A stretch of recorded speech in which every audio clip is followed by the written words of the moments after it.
for real change, for real political empowerment. What is that? The issues is the injustice to Seemanchal itself is a huge issue. The underdevelopment of Seemanchal is a huge issue. And Seemanchal injustice has been done to Seemanchal by Congress, by RJD, by Nitish and by BJP as well. Everyone has been the cause of underdevelopment of Seemanchal.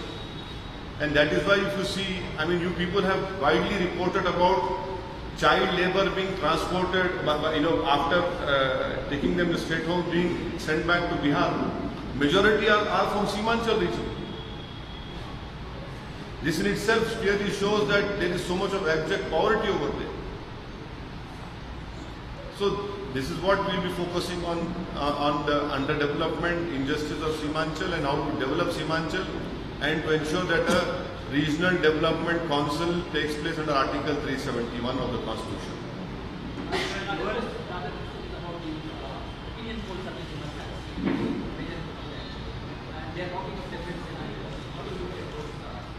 See, there are two different opinion polls which has come so far. The headlines today says different, the IBN channel says different, India Today and the IBN says different. Now Chanakya will come after another 2-3 days. There will be more surveys coming. So I am not a psephologist, I am a politician.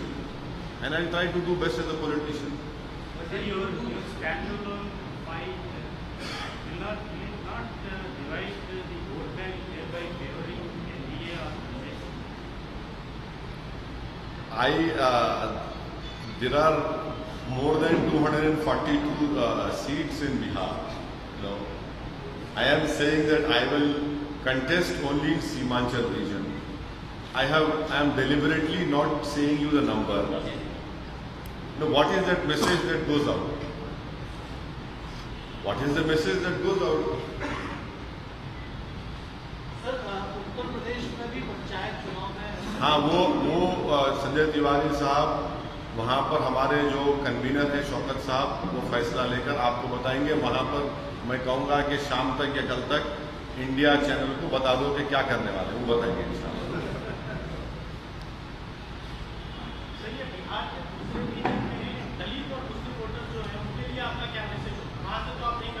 जाहिर है उनके लिए हमारा message होगा कि फिरका परस्त ताकतों को शिकस्त दीजिए।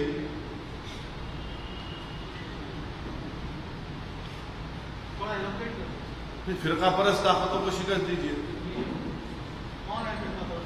फिरका परस्त ताकतें वो हैं जो हिंदुस्तान के प्लुरलिज्म के खिलाफ हैं। फिरका परस्त ताकतें वो हैं जो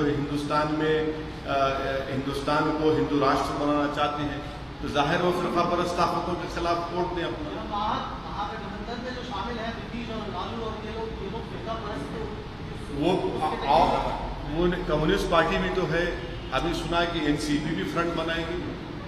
all options are there. Multiple choice question है बिहार के आवाम के सामने। तो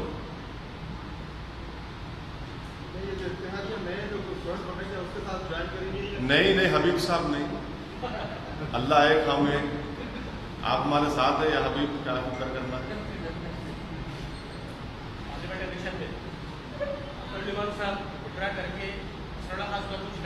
जी हो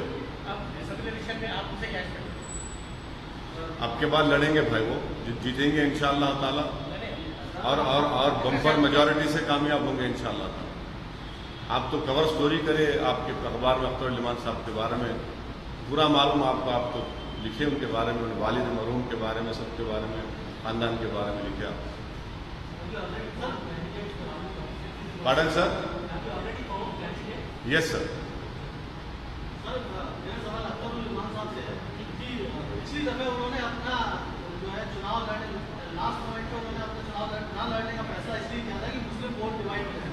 आपको नहीं लगता कि इस बार भी वही सिनेरियो है, लेकिन कहीं ना कहीं आप उस डिवीजन में भागीदार बनते हैं?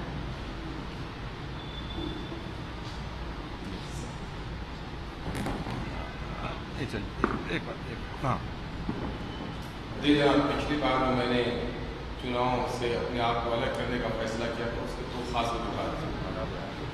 एक वजह तो ये थी कि वहाँ पर ऐसे लोग खड़े थे फिरकाप्रस्त पार्टियों से कि जिन लोगों ने किशनगंज की गंगा जमनी तहजीब और हिंदू और मुसलमानों का मोहब्बत बड़ा नुकसान पहुँचा। पिछले दिनों के रिकॉर्ड में